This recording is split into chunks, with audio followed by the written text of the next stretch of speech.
I'm going to do a quick little review on a portable fan heater.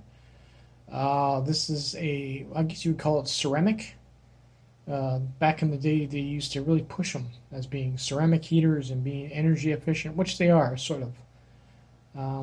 But now they don't push it anymore. They just basically use this, it's an old technology now, and they just use it in all their models. The model here is YND-900C. Not much more information on the outside other than that. This will run you about $25, which is pretty cheap. Comes with a manual. Oh wow, it actually shows you a schematic on the back of how it works. That's pretty cool. It's basically just a power resistor and a computer fan. And it shows the wattage. First mode is 550 at 110 volts, and second mode is 900 watt. I have tested it off camera, and it does chuck a lot of heat.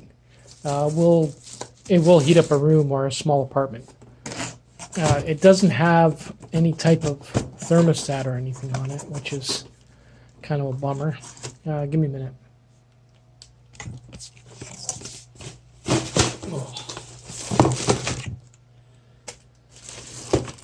Decent size for the price. Most of the unit is plastic. I remember when the first ceramic heaters came out, they were sort of metal on the front. This one's all plastic. So I don't know what longevity will be like. Once that plastic really dries out, it'll probably crack and everything else. But you can see the heater is not huge. It only takes up a small area, about the same size as the fan in the back. So it's definitely not a 5-inch, maybe a 3.5 or 4. But there is no filter. They should have put a filter in this, because you know what's going to happen. Eventually that's going to get plugged up with dirt and hair and everything else.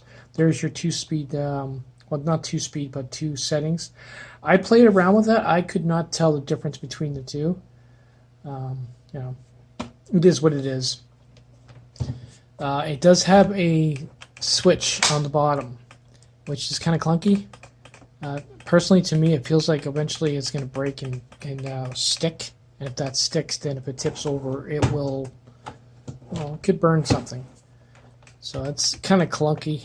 It would have been nicer if they put something in, like a mercury tube or something in there, that when it turns over, it shuts it off and it's protected inside. This is way too clunky for me.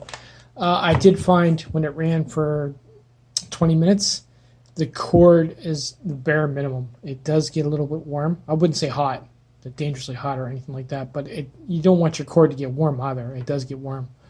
They basically got just enough copper in there just to handle that heater, which I can tell you right now, it wouldn't pull that many amps.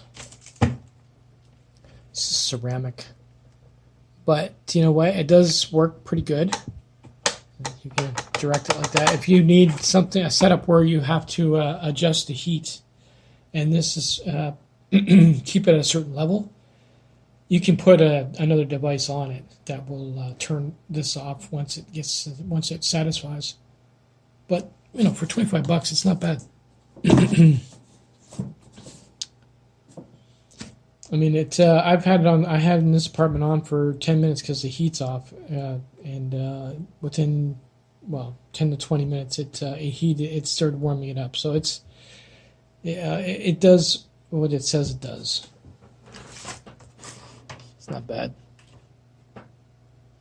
Anyway, take it easy. I'll leave a link in the description if you're looking for one. This is probably the cheapest one I can find on Amazon, and I definitely got my money's worth. Later, guys.